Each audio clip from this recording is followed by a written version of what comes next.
Hello, I am Praveen Agarwal, IT professional. आप लोग अभी डे 7 पार्ट 2 पढ़ने वाले हैं। पिछले सेशन में यानी डे 7 पार्ट 1 में हमने एक्सेल का बेसिक चीजों को पढ़ा था। अब हम एक्सेल का जो सेकंड पार्ट है हमारा डे 7 का, इसमें हम कई सारी चीजें और ऐसी अट्रैक्टिव चीजें पढ़ने वाले हैं जिसमें हमारा हम अकाउंटिंग कैसे करते हैं एक्सेल के अंदर, या डेटा एंट्री सिस्टम हम कैसे फॉलो करेंगे, या फिर एक्सेल में चार्ट और ग्राफ कैसे बनाएंगे। इस पूरे वीडियो में बहुत कंटिन्यूअस मैनर में आप कंसंट्रेट होकर इस पूरी चीजों को देखें।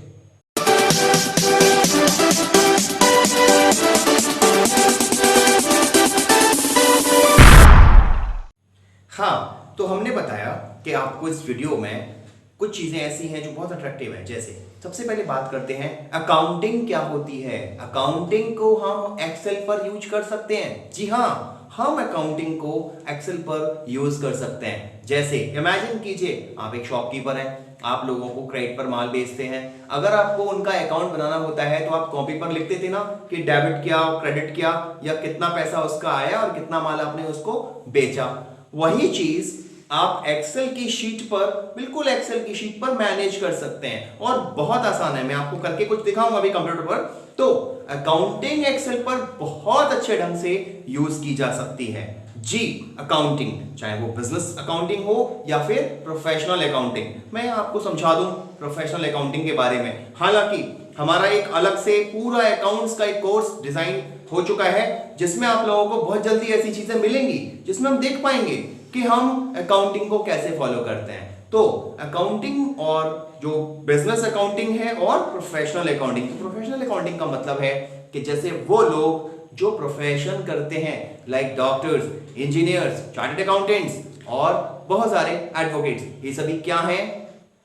प्रोफेशनल्स। इनको भी अकाउंटिंग की जरूरत पड़ेगी। स्कूल, मान लो कोई स्कूल है, कॉलेज है, रेस्ट ये जो क्लब हाउसेस हैं, इनको भी क्या बोल सकते हैं? प्रोफेशन करते हैं। तो प्रोफेशनल अकाउंट्स भी उनके मैनेज होंगे। कहां कर सकते हैं? आप उनको एक्सेल पर यूज कर सकते हैं।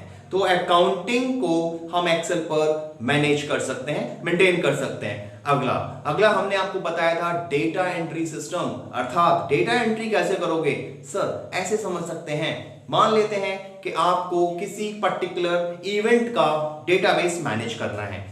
मान लिया कि वहां 4500 पार्टिसिपेंट्स आए जिनका हमको name, mobile number, email ID, occupation और एड्रेस मैनेज करना है। तो आप कैसे करोगे? तो बहुत सिंपल है। आप एक्सेल के अंदर, हम इसको भी इस वीडियो में दिखाने वाले हैं, हम एक्सेल में इनको मैनेज कर सकते हैं। जी हां, आप डेटा एंट्री सिस्टम का भी काम हमारे कोर्स को पढ़ के कर सकते हैं। अगला ऑप्शन हमने आपको इसमें बताया था चार्ट और ग्राफ कैसे बनता है। आप एक बात समझ लीजिए, चार्ट आप देख रहे होंगे, चार्ट कैसे बन सकता है? चार्ट का मतलब होता है हम किसी भी चीज को एक ग्राफिकल रिप्रेजेंटेशन में मैनेज करते हैं। जैसे आपने देखा क्रिकेट मैच चल रहा है, क्रिकेट मैच में हमने एक ग्राफ बना के देखा कि कौन सी टीम है, कितने रन और कितने उनके विकेट्स गिरे, तो वो एक पाई चार्ट के रूप में या लाइन चार्ट के रूप में शो करने लगते हैं। तो हम उन चार्ट को और इस तरीके के ग्राफ को कैसे बनाएंगे एक्सेल पर? बड़ा आसान है, बहुत आसान है। अभी हम कुछ ही देर में अपने वीडियो में ये भी देखने वाले हैं। तो बहुत कंटिन्यूअसली इस पूरे सेशन को ध्यान से समझिएगा, एंड तक आपको अट्रैक्टिव चीजें मिलने वाली हैं। तो हम कंप्यूटर पर अगर इस चीजों को कैसे अप्लाई करेंगे, लाइक मैंने अभी आपको बताया था कि कंप्यूटर पर हम एक्सेल में अकाउंटिंग कैसे कर सकते हैं या एक्सेल में डेटा एंट्री किस प्रकार कर सकते हैं, आइदर एक्सेल में हम चार्ट और ग्राफ को डेवलप किस टाइप से करेंगे। तो फर्स्ट, सबसे पहले हमको एक्सेल स्टार्ट करना है। सिंपली एक्सेल स्टार्ट होने के बाद, जैसे बात कर रहे थे अब हम अकाउंटिंग की, तो पहले एक मिनट अकाउंटिंग के बारे में समझ लें। एग्जैक्टली अकाउंटिंग होती क्या है? आपको पता हो, अकाउंटिंग का मतलब है हम जो भी काम अपने बिजनेस या अपने प्रोफेशन में करते हैं उनको हम सब कुछ लिखते हैं। जरा गौर कीजिए कि आप किसी से कोई भी चीज़ खरीदने जाते हैं और सपोज आपने वो क्रेडिट पर खरीदा, अर्थात उधार खरीदा, तो आप उस शॉपकीपर से जैसे ही सामान पूरा ले लेते हैं तो शॉपकीपर अपनी नोटबुक पर, माने अकाउंटिंग बुक पर, उसको लिख लेता है कि आपने कितना सामान उनसे खरीदा और उसका केवल टोटल कॉस्ट कितना बनेगा। तो वो सब कुछ लिख लेता है, उसको बोलते हैं अकाउंटिंग। वही चीज़ अगर आप गौर कीजिए अपने एक्सेल पर करना है, मतलब एक्सेल में भी और नोटबुक में देखो कॉमन क्या चीज़ है। गौर कीजिए कि ये एक नोटबुक है जिसमें अगर हम ये चीज़ करें कि जो पैसा हमको आता है वो हम एक साइड में लिखेंगे और जो हमारा सामान जा रहा है वो हम दूसरी साइड में लिखेंगे। तो वही चीज़ पैटर्न अगर आप इसमें भी अप्लाई करना चाहें, लाइक आपको मान लेते हैं कि रोहन्स अकाउंट बनाना है। रोहन्स अर्थात आप रोहन को उधार माल बेचते हो। देखो थोड़ा सा इसको बड़ा कर लेते हैं साइज और बोल्ड कर लेते हैं, कुछ इसका कलर बदल देते हैं। क्लियर। अब ज़रा हम गौर करें, इनका हमें डिटेल बनाना है तो ये 2 कॉलम तो हम रखते हैं इनका हिसाब किताब, माने पर्टिकुलर और अमाउंट। तो इधर हमने लिखा particular and this is amount. ये वाला अमाउंट जो है वो डेबिट साइड वाला होगा। मैं यहाँ लिख देता हूँ it is debit side. And इधर साइड पे अगर अपन चलें तो हमने फिर यहाँ पर लिख दिया पर्टिकुलर, इस साइड में लिख लेते हैं, छोटा सही रहेगा, पर्टिकुलर एंड अमाउंट। ठीक है। और ये अमाउंट कौन सा हो गया हमारा, क्रेडिट साइड, बराबर। अभी इसको ध्यान से देखें, इसको सेंटर कर लेते हैं और इनको कलर थोड़ा बदल देते हैं जिससे थोड़ा सा अकाउंट का आपको फीलिंग आएगा कि हाँ साहब एक लेजर बन रहा है। और इन चीज़ों को अब लिखते हैं। जैसे हमने उनसे क्या करा, हमने उनसे पैसा लिया है तो यहाँ लेके देंगे। पहले इनको माल बेच लेते हैं। सपोज 10 पीस मान लेते हैं कि टोस्ट या ब्रेड, और 10 पीस जो ब्रेड का इधर लिखना है, पर्टिकुलर में लिखना है। ठीक है। ये थोड़ा साइज बड़ा कर लेते हैं क्योंकि इक्वल रहेगा ऐसे। अभी इनका टोटल कॉस्ट है वो बैठता है, सपोज कीजिए 10 पीसेस का 300 रुपीज़। क्लियर।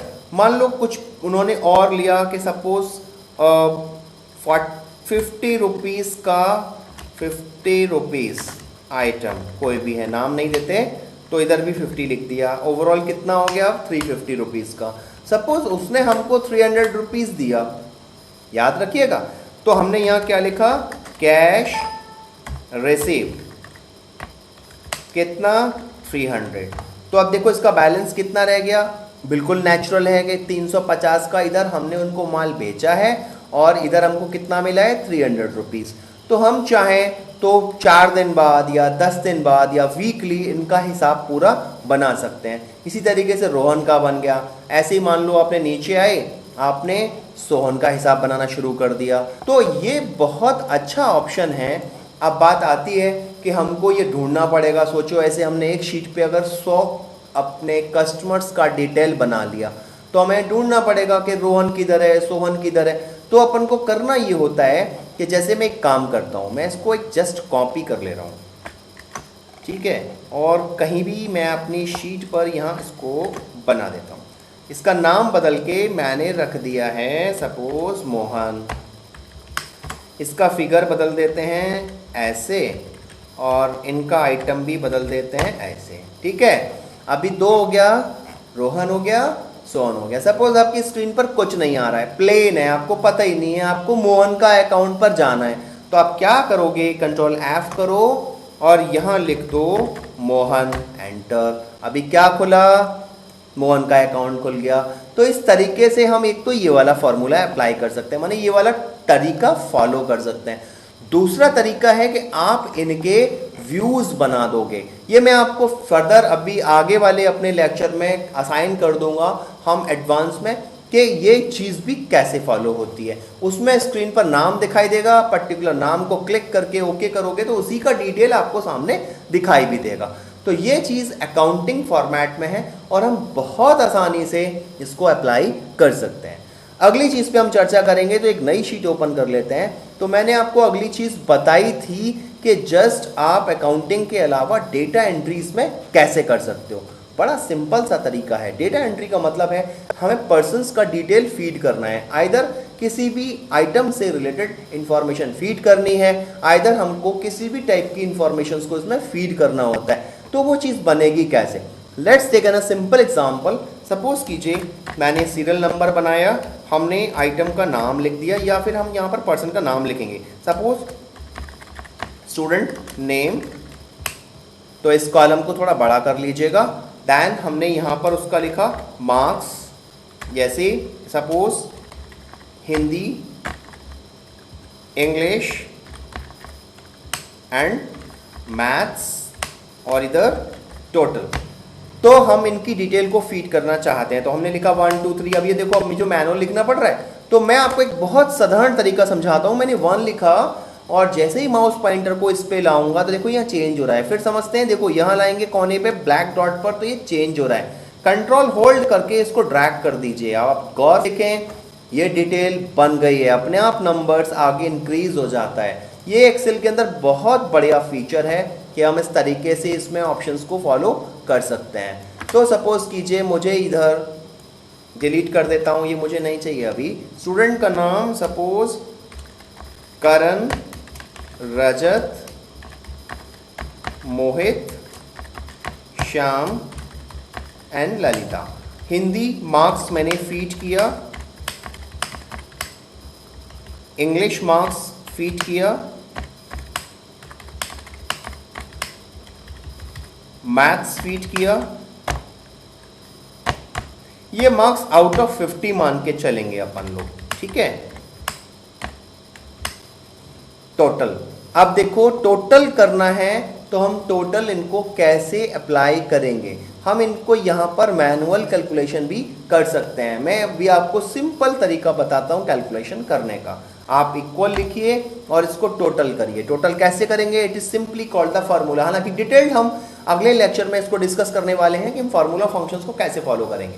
तो हम जैसे ही इस पे इक्वल लिखेंगे, देखो ये एक्टिव हो गया, ये सारे के सारे डिसेबल हो जाते हैं। ये विशेष ध्यान रखेंगे आप लोग। इक्वल किया, अब मैंने कहाँ लिखा मेरा वैल्यू? D5 पर मेरी वैल्यू लिखी हुई है, तो मैंने करा D5 प्लस E5 मेरी अगली वैल्यू लिखी हुई है, and plus next one is F5, then push enter. अभी देखो ये मेरा टोटल मिल गया, इन तीनों का टोटल मेरा यहाँ आ रहा है। अब अगला ऑप्शन ध्यान से देखिए, आपको बार बार इनको कैलकुलेशन करने की आवश्यकता नहीं पड़ेगी। आपने सिंपली यहाँ पर रखा, याद करो सीरियल नंबर बनाए थे ड्रैग करके, ऐसे ही इसको बिना कंट्रोल के ड्रैग करो। ये देखो, इट्स अ मैजिक, अमेजिंग। ये की पावर है कि हम इसमें इस टाइप की कैलकुलेशंस को बहुत फास्ट कर सकते हैं। ये देखो पूरा इसने तैयार करके दे दिया। अब सपोज करो इसके मार्क्स अगर बाय चांस चेंज हुए, बाय मिस्टेक गलत लिख गए थे, देखो जैसे ही मैं यहां बदल रहा हूं और एंटर करूंगा तो यहां भी बदलेगा। क्लियर? तो हम इस तरीके से इसमें डेटा एंट्री का भी एप्लीकेबल कर सकते हैं। ये तो एक एग्जांपल दिया है, डेटा एंट्री का टाइप और उसका फॉर्मेट अलग अलग हो सकता है as per the requirement. So you can define and you can format your structured style, जो भी आपको जरूरत है, जो भी रिक्वायर्ड है, यू कैन डिफाइन, ऐसे आप बना सकते हो। तो ये डेटा एंट्री का एक तरीका हो सकता है। अगला ऑप्शन हमने बताया था अभी आपको कि हम इसमें चार्ट और ग्राफ कैसे बनाएं। तो जरा ध्यान से देखो, ये जो मैंने बनाया है, अगर इसी का ही मुझे चार्ट भी बनाना है, अ graphical representation of a defined data, तो मुझे कैसे बनाना होगा? सिंपली आप इस डेटा को सेलेक्ट कर लीजिए, और सेलेक्ट नहीं करेंगे तो दोबारा अंदर से करना पड़ेगा। तो अभी यहाँ से सिलेक्शन करने के बाद इंसर्ट में जाएंगे, and now you can select the type of the chart. तो मुझे कॉलम चार्ट सपोज चाहिए, मैंने क्लिक किया। अब उसके कॉलम चार्ट में भी डिफरेंट स्टाइल ओपन हो गए। सपोज मुझे 3D स्टाइल चाहिए, तो मुझे ये वाला पुश करना है, cylindrical style, and then 3D column का क्लिक कर दीजिए। ध्यान से देखो, ये पूरा बन गया। सिंगल क्लिक करते ही ये कंप्लीट चार्ट बनकर आ चुका है। ध्यान से देखिए, तो ये है चार्ट। अब चार्ट के भी आप अलग अलग ऑप्शंस को अप्लाई कर सकते हो। आप ध्यान से देखें, इसके अलग अलग लेजेंड्स भी आ रहे हैं। आप इन लेजेंड्स को देखें, हिंदी का बता रहे हैं, इंग्लिश बता रहे हैं, मैथ्स का है ये कलर, एंड ये टोटल है, ये टोटल भी इसमें शो हो रहा है। हम ये अगर टोटल नहीं चाहते हैं तो हमें यहाँ पहले कम करना पड़ता, हम इसको कम कर सकते थे, यानी कि उतना ही सिलेक्शन करते जितना हमको ज़रूरत है। अगली चीज़ है कि हम अगर इनके चाहें तो अप्लाई, इसके नाम जैसे नाम आना है एक्स बाय एक्सिस पर, इसका नेम भी नहीं आ रहा है, तो हम वो सब कुछ कैसे लाएंगे। तो हम देखें ध्यान से, इसमें क्या क्या है। अगर चार्ट का टाइप बदलना है तो देखो यहाँ से बदलोगे, वापस स्क्रीन खुल गई, कोई भी स्टाइल आपको चाहिए आप उसको ओके कर दीजिए, स्टाइल वही हो जाएगा। अब देखें वापस क्लियर हो रहा होगा आपको, हमें जैसा स्टाइल चाहिए हमारा चार्ट उसी टाइप से बोल सकता है। चार्ट के लेआउट आ रहे हैं, चार्ट के लेआउट में देखें ऐसा स्टाइल है या इस टाइप का स्टाइल है। सपोज़ कीजिए मुझे ये वाला स्टाइल सही लगता है, मैंने इसको क्लिक किया। अब ध्यान से देखें चार्ट का टाइटल यहाँ लिख सकते हैं, डबल क्लिक कर दीजिए, हमने लिखा प्रोग्रेस रिपोर्ट, ये आ गया। हमें इसके बाद इसमें ये अब लेजेंड्स हमारे इस साइड में आने लगे। चार्ट का स्टाइल थोड़ा बड़ा छोटा चाहिए, आप उसको बड़ा छोटा कर लीजिए। तो ये बहुत ट्रेमेंडस ऑप्शन है कि हम चार्ट को भी डिफरेंट मैनर में अप्लाई कर सकते हैं, ये बहुत अच्छे ऑप्शंस हैं। तो ये इस तरीके से हमारा चार्ट, अब देखो लेआउट पे भी बात कर लेते हैं एक सेकंड के लिए। इसमें टाइटल होता है, एक्सेस टाइटल होता है, लीजेंड होता है, डेटा लेबल है। डेटा लेबल देखो क्लिक किया, अब भी शो करना है, शो पुश किया, तो ये देखो इनकी वैल्यू भी दिखाने लगेगा कि किसकी कितनी वैल्यू आ रही है। ये मैंने कहाँ से किया है, डिज़ाइन के अंदर जो साइड में लेआउट ऑप्शन आ रहा है आप वहाँ से इस ऑप्शन को अप्लाई कर सकते हो। इसके साथ ही चार्ट की वॉल जो आ रही है उसमें चार्ट वॉल शो करनी है, क्लिक कर दीजिए, तो ये चार्ट की वॉल भी जनरल अभी तो बाय डिफ़ॉल्ट शो हो रही है इसमें, ठीक है। चार्ट का फ्लोर आ रहा है, फ्लोर को क्लिक कर दीजिए तो फ्लोर बन के दिखाएगा। ये एक्चुअली डिपेंड करेगा टाइप ऑफ चार्ट पर कि आप कौन सा चार्ट शो किए हुए हो। अगर आपका चार्ट किसी और स्टाइल का है तब तो वो वहाँ फॉलो करेगा, अदरवाइज नहीं करेगा। ग्रिड लाइन चाहिए आपको तो क्लिक कर दीजिए, ग्रिड लाइन के ऑप्शंस भी आ रहे हैं, मेजर ग्रिड लाइन है, माइनर ग्रिड लाइन, क्लिक कर दीजिए, ये माइनर ग्रिड लाइन बन के आ गई, इससे पहले मेजर ग्रिड लाइन बन के आ रही थी। तो हम चार्ट के ऑप्शंस को भी बड़े अच्छे से इसमें अप्लाई कर सकते हैं। मैं एक बार क्विक रिव्यू कर देता हूं आपको। आपने पूरी तरह से इसमें देखा कि हम कैसे अकाउंटिंग कर सकते हैं। देखो ये ध्यान आ रहा है अभी आपको, अकाउंटिंग का मैंने समझाया। अगर हम इसमें अपने डेटा एंट्री करना चाहें तो डेटा एंट्री किस टाइप से कर सकते हैं, और किए गए डेटा एंट्री का हम चार्ट कैसे बनाना है तो हम चार्ट भी इसमें बड़े अच्छे से बना सकते हैं। टोटल वीडियो आपने बहुत ध्यान से देखा, इसके लिए बहुत बहुत आपको धन्यवाद। और आपको जो भी इसमें अच्छा लग रहा है आप हमारे को अपने जो व्यूज़ हैं वो कमेंट्स के रूप में ज़रूर शेयर कीजिए। हमारे चैनल को आप कंटिन्यूसली लाइक ज़रूर करते रहिएगा, और फर्दर वीडियो जो हमारा नेक्स्ट वीडियो है उसको ज़रूर देख लीजिए, क्योंकि उसमें हमने कुछ बहुत अच्छी अच्छी चीज़ें समझाई हैं। खास बात ये रहेगी, मैं आपको फिर रिपीट कर रहा हूँ, इस पर्टिकुलर हमारे एक्सेल को सीखकर आप अपनी जॉब कर सकते हो, वो भी 10 to 15,000 रुपीज़ का इनिशियल स्टार्टिंग आपको जॉब मिल जाएगा। और अगर आपने एडवांस एक्सेल, हमारा एडवांस एक्सेल जो लॉन्च हुआ है वो अच्छे से हमारे उसको वीडियो को आपने देख लिया तो अब एटलीस्ट आप 20,000 रुपीज़ पर मंथ बड़ा आराम से अर्न कर सकते हो। So wish you all the best, बहुत अच्छे से आप इसको अच्छे से पढ़ते रहिए। Thank you.